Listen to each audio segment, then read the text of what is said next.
Groet in die onfeilbare naam van ons koning Jesus Christus, geliefdes. My naam is Israel Thuis en welkom by Broodbreek, die program van die Here waar ons daagliks 'n hoofstuk in die Nuwe Testament lees met die doel om ons Christen te versterk en te vernuwe op 'n daaglikse basis, ook met die doel om die Nuwe Testament te voltooi by einde 2025.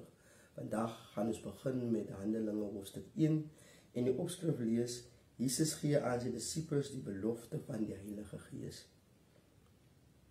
Beste Theophilus, in my eerste boek het ek u vertel van alles wat Jesus begin doen en leer het, tot op die dag toe hy opgeneem is. Voor sy hemelvaart het hy deur die Heilige Gees aan die mans wat hy as apostels uitgekies het, opdragte gegee. In die loop van 40 dae na sy lydenstyd het hy by verskeie geleenthede aan die apostels verskyn en op baie maniere aan die apostels bewys dat hy regtig lewe. Hy het telkens met hulle oor die koningheerskappy van God gepraat. 'n keer toe hulle so saam was, het hy aan hulle die opdrag gegee: Moenie Jerusalem verlaat voordat julle van die Vader ontvang het wat hy beloof het nie. Julle onthou mos dat ek julle vroeër daarvan vertel het. Johannes het met water gedoop, maar julle sal binne 'n paar dae met die Heilige Gees gedoop word.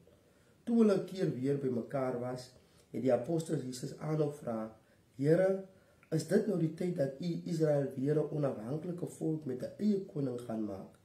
Die Vader bepaal hierdie datums, het hy geantwoord.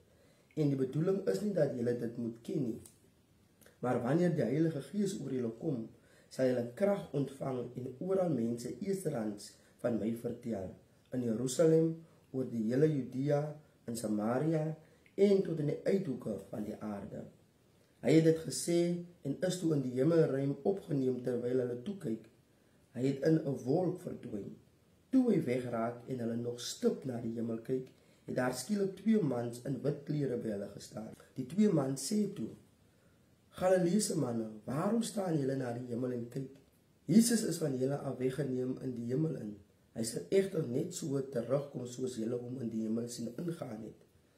Na hierdie gebeure het die apostels van die Olyfberg af na Jerusalem toe teruggestap, 'n afstand van net onder 1 kilometer. Hulle is toe na die boefretrek toe waar hulle tuis gegaan het. Die volgende persone was daar: Petrus, Johannes, Jakobus, Andreas, Philippus, Thomas, Bartholomeus, Matteus, Jakobus, seun van Alfeus, Simon die Yweraar en Judas, seun van Jakobus. Hulle het almal saam aanhou bid. Maria, Jesus se ma, ander vroue en Jesus se broers was ook by. In daardie tyd was daar 'n byeenkoms van sowat 120 gelowiges. Petrus het tussen hulle opgestaan en gesê: Medegelowiges, dit was nodig dat die skrif oor Judas vervul moes word, die man wat die tempelpolisie wat Jesus sou arresteer na hom toe gelei het. Die Heilige Gees het dit al lankal voorspel toe hy deur Dawid daaroor gepraat het. Judas was inderdaad een van ons en hy is ook saam met ons gekies vir hierdie bediening. Met die omkoopgeld wat Judas vir sy verraad gekry het, het hy 'n stuk grond gekoop. Daar het hy vooroor geval en sy middellyf het oopgebars. Al sy ingewande het uitgepeel. Die nuus oor sy dood het vinnig onder die inwoners van Jerusalem versprei.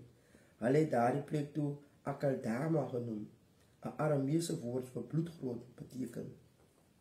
Petrus het voortgegaan: Dis presies soos dit in die boek van die Psalms geskryf staan: Laat sy woonplek verlate word, laat niemand daar bly nie, en op 'n ander plek laat iemand anders sy verantwoordelikheid oorneem.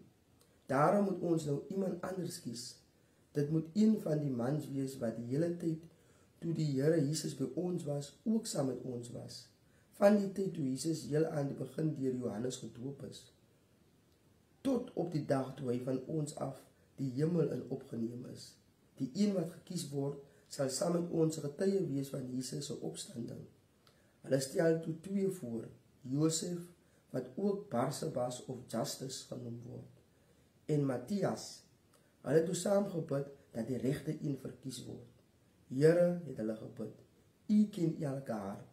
Wys ons watter een U gekies het om as apostel te dien in die plek van Judas, wat ons in die steek gelaat het en na die plek toe is waar hy hoort.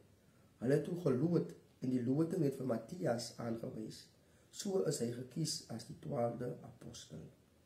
Amen. En daar het ons die geskrewe woord van God geliefdes, onthou, die Here is lief vir u.